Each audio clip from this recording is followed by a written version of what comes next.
It is not possible to separate Turkish domestic concerns and domestic turmoil from the impact on the entire region. The world needs a stable, peaceful, democratic Turkey in order to be able to find solutions in the region. And therefore, by circumstance, the U.S. finds itself once again with no choice but to focus on stability over democracy, when in our hearts, and always has been, our dream has been to focus on democracy. In fact, there may be a kind of tacit agreement now that the U.S. will not say anything critical about domestic events in Turkey in exchange for Turkish cooperation in northern Iraq with respect to the extremists that now have expanded their authority dramatically. If you want to look back in history, think about the Spanish Civil War. Every conflict you don't contain keeps growing. It's a maxim of international relations, it's a maxim of history, and it's happening for us right now. And that's, I think, the way the Americans view the region, view Turkey, and view the events. On Turkish domestic issues and the American perspective, I think that one of our speakers this morning, Mr. Machupian, even used the word revolutionary. It's clear another one of our speakers referred to a post-Kemalist state. So as Ataturk dismantled the Ottoman state, the scope and breadth of the changes that the AK Party has underway for Turkey indicates that they are dismantling the Ataturk state. In all revolutions, leadership split. And in this case, that has happened. The Gulen movement and the AK Party were once the closest of allies, now only wish for the other to be completely destroyed. This is not good for Turkey. It's not good for the people involved. It's not good for the United States. Each of the two sides has won in a way. Mr. Erdogan has certainly won by showing his dramatic public support in recent elections. Mr. Gulen has won by pulling back the curtain on widespread charges of corruption. And now, if the charges are never pursued, those who believe them were false will never have the opportunity to prove it so. Those who believe that they were true will expand the rumors, and those who don't know will be worried about the effect of that kind of practice on their economy and their society. The traditional and conservative parties in the American view have not yet made themselves relevant to the conversation. They have tended to act like political clans, intent on maintaining their fiefdoms until a happy day arrives when they might get the crown themselves, and have not taken the responsibility to initiate new programs that would garner public opinion. All this leaves in the cold three important groups: Turkish business, which has always been traditionally very loyal to the government in Ankara, but now wonders what price it has to pay for its loyalty. Turkey's liberals, who voted against the traditional parties in 2002 and sought refuge in the AK Party, but now wonder if the AK Party is going to fulfill their dreams or shatter their dreams. And the press. The press has always felt in Turkey that it had a certain space to operate, and now it feels intimidated, it feels suppressed. It didn't even report on major events inside Turkey for fear of that reaction from the government.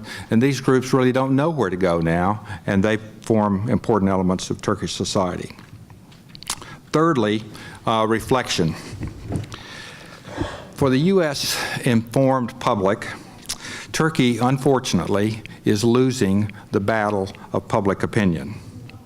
There are traditional allies of Turkey that have existed in the United States for decades: the business community, Jewish Americans, liberals who hope for a democratic future for Turkey, and conservatives and defense intellectuals in industry who have always been supporters of a strong Turkey as a strong NATO ally. In the last 2 years, all of these groups have been attacked or have been disappointed by actions they have seen. It may be that charges of American manipulation of Turkish markets and the Turkish economy, or conspiracy theories, or spying, or anti-Semitism at high levels in government, or encouragement of anti-Americanism may be seen as just politics as usual in Turkey. Or maybe, I don't know, maybe even it's a joke. But it's not a joke to Americans. These kinds of actions undermine American support for Turkey. They undermine American confidence in Turkish leadership. The Turkish economic minister was here a month ago to talk about including Turkey in the free trade agreement between the Europeans and the Americans. And I applaud his efforts and certainly support that idea. I think that would be a splendid idea. But then 2 weeks later, the president of one of the most prestigious American-Turkish organizations, which has supported Turkey for decades, is fired by diktat from Ankara. Now, it's beyond me to understand exactly what the logic is if you're intending to build American support, which I think is important, if these kinds of actions have to take place in the same time frame. So friends of Turkey always have hoped that Turkey would be one of the most advanced economies in the world and one of the most advanced democracies in the world. And those Americans and others have never given up on that dream. We know that democracy is a complicated process.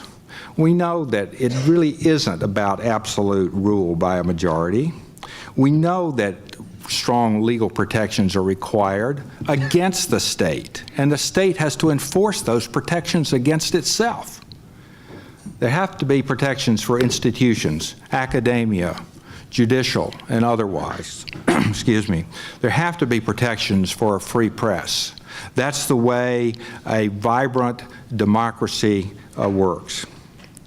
My friends in Turkey who are members of the AK Party and who are also members of other parties all say that they understand that Turkey is on the process to becoming a complete democracy. Americans would like to see Turks taking those steps that bring that day closer for both ambitions. And for myself personally, I think that Turkey has the potential, it has the capability, it has all the talent and skill available to do that, but the impact on the American perception of how Turkey will play in the region is very important. You don't hear Americans talking anymore about Turkey being an example or a model for the region. You don't hear Americans talking anymore, and I'm including official Americans, although it might be contradicted within the hour, talking about the Turkey being a leader in the region or a key stabilizing factor. And so now people are wondering, where is that Turkey they dreamed about? Where is that Turkey they hoped for? And when is that Turkey going to appear? Thank you. Thank you very much.